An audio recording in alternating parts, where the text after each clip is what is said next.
सबसे पहले अपने सभी भोजपुरी दर्शकों को प्रदीप पांडे चिंटू का हार्दिक प्रणाम। और जैसा कि बात निकली है जीना तेरी गली में, जो 50वां दिवस बहुत जल्द मनाने वाला है और बहुत धमाके के साथ चल रहा है बिहार में, उसका सारा श्रेय सबसे पहले जाता है हमारे निर्माता निर्देशक श्री राजकुमार पांडे जी का, जिन्होंने इस फिल्म को बहुत ही खूबसूरती से अपने पूरे मेहनत के साथ दिन रात एक करके इस फिल्म को एक उतने ही खूबसूरती से उसे पैकेज देकर इस फिल्म को एक बहुत ही खूबसूरत सा दर्शाया है। बहुत हमारे दर्शकों के लिए एक बहुत खूबसूरत फिल्म बना कर दिया है। और उसी की वजह से फिर मैं अगर शुक्रिया अदा करना चाहूँगा तो मेरे पूरे टीम, कास्ट, क्रू, जितने भी लोग थे सभी का, जिन्होंने बहुत सपोर्टिव रहे हैं हम लोगों के लिए, मेरी फिल्म के लिए, जीना तेरी गली में के लिए।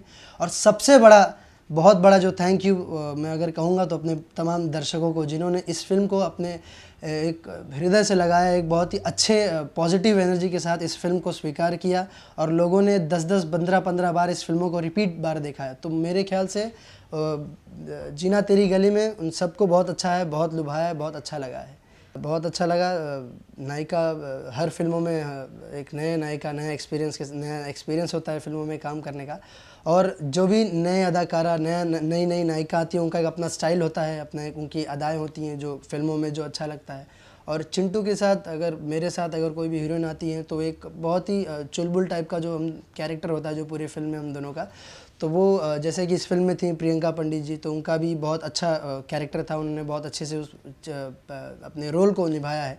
तो जब केमिस्ट्री ऑल ओवर पूरी फिल्म का सभी का बहुत अच्छे से जब बहुत अच्छा केमिस्ट्री होता है तो वही निखर कर पर्दे पर भी आता है और वही लोगों को अच्छा लगता है। दरअसल मैं यूपी से बिलोंग करता हूं और मेरे पिता श्री राजकुमार पांडे वो भोजपुरी के सबसे माने जाने निर्देशक रहे हैं, निर्माता निर्देशक रहे हैं। तो भोजपुरी जब एक फ़िल्म आई थी, मेरी सबसे पहली फ़िल्म थी दीवाना, तो उस टाइम पर मैं एज ए शौकिया तौर पर मैंने सिर्फ एक फ़िल्म किया था दीवाना, जिसमें मैं एज ए चाइल्ड आर्टिस्ट था। उसमें दिनेश जी थे, पाखी थी और मैं था, तो हम तीनों का एक ट्रायंगुलर बहुत ही एक अच्छा स्टोरी चलता है पूरी फिल्म में। वो फिल्म उस साल की सबसे बड़ी ब्लॉकबस्टर रही। फिर उस फिल्म के बाद मेरी एक फ़िल्म आई देवरा बड़ा सतावेला, तो वो फिल्म सिल्वर जुबली हो गई।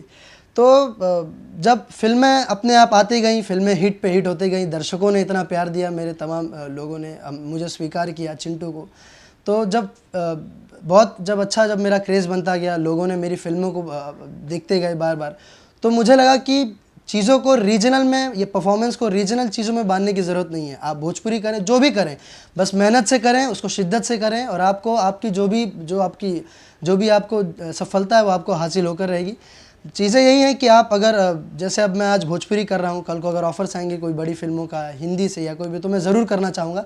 लेकिन फ़िलहाल मैं भोजपुरी से बहुत ज़्यादा खुश हूँ, क्योंकि मुझे इतना प्यार और इतना सम्मान मिलता है मेरे भोजपुरी दर्शकों का, मेरे तमाम भोजपुरी परिवारों की तरफ से। मुझे अभी भी याद है जब मैं प्रमोशंस के लिए आता था मेरी फिल्म जीना तेरी गली में के लिए, तो जो महिलाएँ होती थी वो मुझे अपने एकदम दिल से आशीर्वाद देती थी। ऐसा लगता था कि मैं उन्हीं का बेटा हूँ।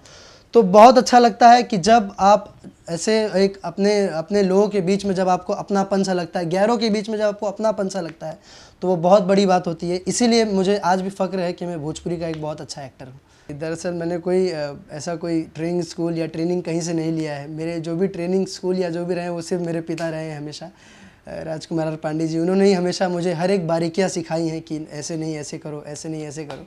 तो मेरे जो भी स्कूल, प्रोफेसर, टीचर, प्रिंसिपल सब वही हैं। उन्होंने ही हमेशा मुझे हर एक चीज़ों को लेकर, एक्टिंग को लेकर, जो भी बाकी चीज़ें, म्यूज़िक्स को लेकर, हर चीज़ों के बारे में उन्होंने एक एक चीज़ें उन्होंने डिटेल में सिखाई हैं कि ऐसा करो, ऐसा करो, ये चीज़ें ज़्यादा पसंद आती है। और उन्होंने सबसे बड़ी बात सिखाई है कि परफॉर्म करना, एक्टिंग करना तो अपने लिए नहीं करना, दर्शकों के लिए करना। उन्हें क्या पसंद आता है सिर्फ वही करो, जो आपको पसंद आता है वो आप कभी मत करना, क्योंकि आपको जो पसंद आता है वो सिर्फ आप ही देख सकते हो। दर्शकों को जो पसंद आता है अगर आप वही करोगे ना तो सब मिलकर देखेंगे। तो मैंने कोई ट्रेनिंग ऐसा कुछ नहीं लिया है, सिर्फ मेरे पिता, उन्होंने ही हमेशा मुझे गाइड किया है, मुझे हमेशा उन्होंने ही सिखाया है कैसे करना है। और रही बात बॉलीवुड की, तो बॉलीवुड तो एक हर किसी का सपना होता है, जो भी आर्टिस्ट हैं, चाहे वो ओरिजिनल हो, चाहे खुद वो बॉलीवुड से बिलोंग क्यों ना करते हो, हर किसी का सपना होता है कि भाई वो बॉलीवुड में, हिंदी इंडस्ट्री में, हिंदी सिनेमा इंडस्ट्री में पूरे इंडिया पर छाएँ। तो कहीं ना कहीं मेरे अंदर भी ये बात एक आती है मन में कि हाँ ज़रूर करना चाहिए, और अगर अच्छी फिल्म होगी, अच्छे सब्जेक्ट्स होंगे, तो मैं खुद भाग कर वो फिल्म करूँगा।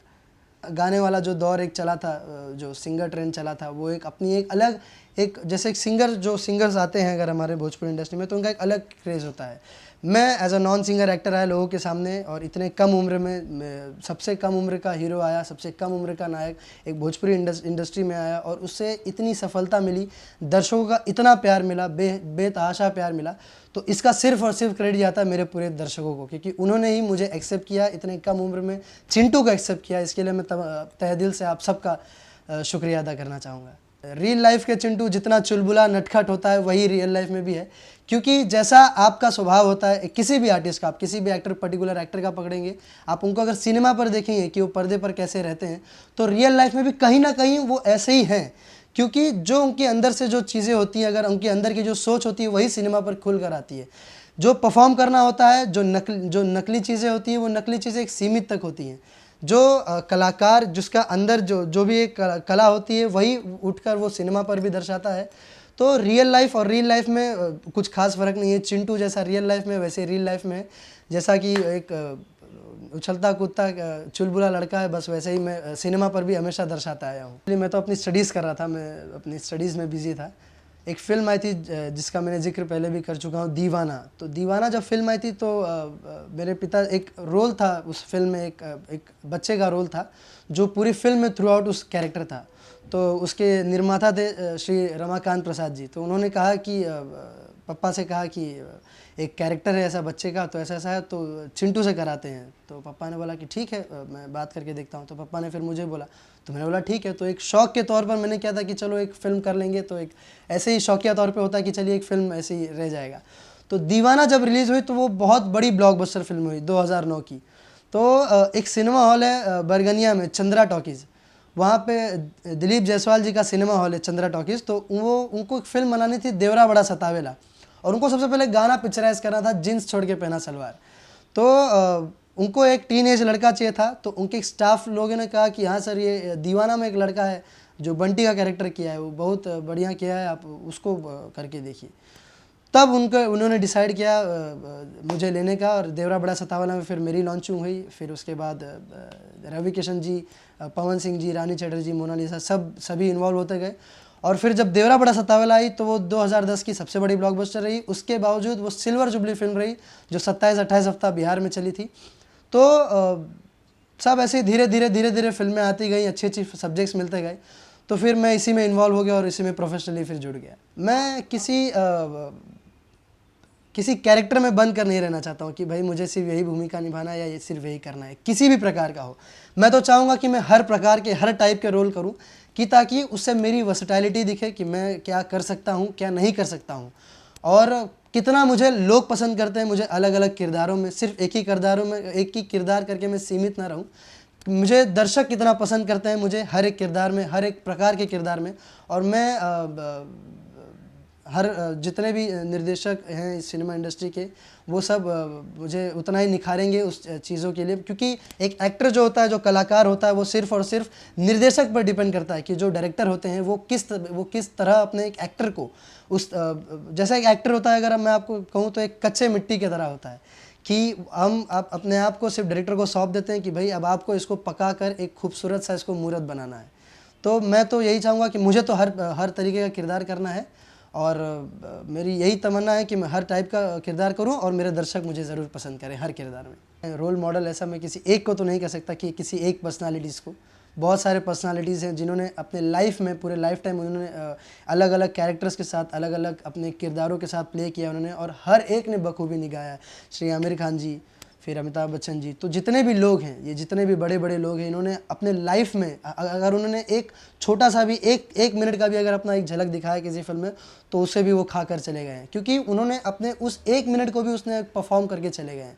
तो मैं ऐसा ही मैं भी चाहता हूँ कि अपने लाइफ में अगर आगे बहुत सारे अच्छे प्रोजेक्ट्स आए और मैं अच्छे सब्जेक्ट्स करूँ, अच्छे प्रोजेक्ट्स करूँ अपने दर्शकों के लिए, जो उनको पसंद आए। जो मुझे पसंद आए बिल्कुल नहीं करूँगा, जो आप सबको पसंद आएगा मैं वही करूँगा, और अच्छे मैं अपनी तरफ से पूरी कोशिश करूँगा कि मैं अच्छा प्ले करूँ, अच्छा परफॉर्म करूँ और आप सबको बहुत एंटरटेन करूँ।